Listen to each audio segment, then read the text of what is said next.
नमस्कार मित्रहरू, अगाडि हेर्नु श्रीमान वडा कार्यालय प्रमुख ज्यू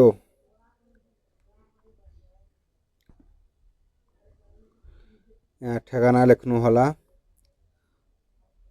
नगरपालिका अथवा गाउँपालिका कहाँ कुन चाहिँ कार्यालयमा दिन चाहनुहुन्छ त्यहाँ लेख्नु होला र त्यसपछि यहाँ कार्यालय वडा फलानो गाउँ हैन। त्यसपछि विषयमा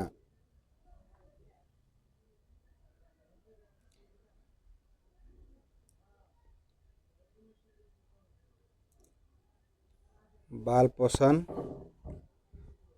भत्ता रकमको लागि सिफारिस पाओ अथवा सामाजिक सुरक्षा भत्ताको लागि सिफारिस पाओ।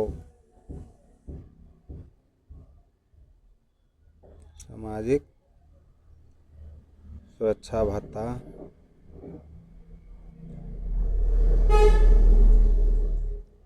को सिफारिस पाओ। त्यसपछि यहाँ उपरोक्त सम्बन्धमा अथवा उपरोक्त विषयमा मैले यहाँ लेखे उपरोक्त सम्बन्धमा जिल्ला धनुषा अथवा जिल्ला जहाँ जुन जिल्लाबाट हुनुहुन्छ त्यो जिल्ला साबी गाविस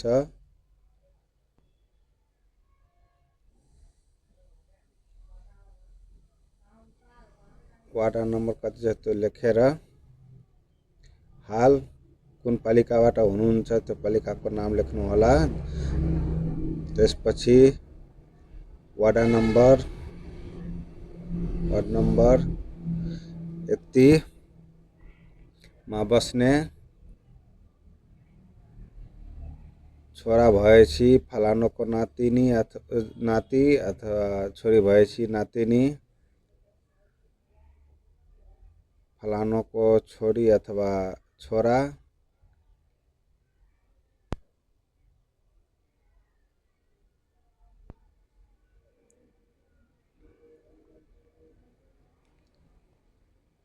त्यसपछि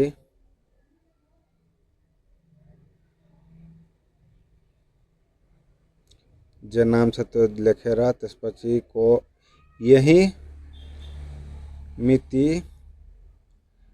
यतिमा ती गतेमा यस पालिकामा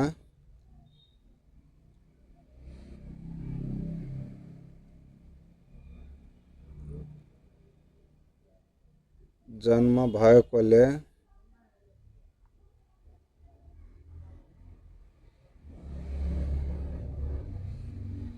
निजलाई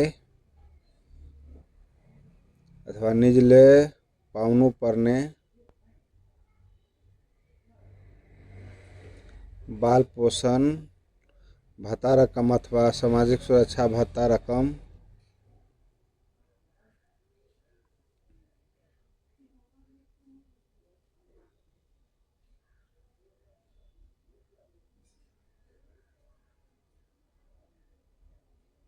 उपलब्ध गराइदिनु हुनको लागि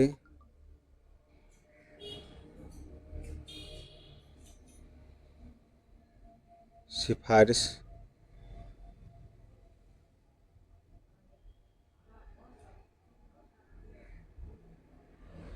गरिदिनु हुन सिफारिस पाओ अथवा गरिदिनु हुन श्रीमान समक्ष विनम्र अनुरोध गर्दछु। त्यसपछि यहाँ नाम, ठेगाना, जिल्ला, तलमिति इति सम्बत यति साल यति महिना यति गते रोज यति शुभम। यदि यहाँहरूलाई भिडियो मन पर्यो भने एक लाइक गरिदिनु होला र कुनै सल्लाह भए कमेन्टमा लेख्नु होला। तपाईहरुको कमेन्टको अपेक्षा म गर्दछु। धन्यवाद, नमस्कार, जय नेपाल।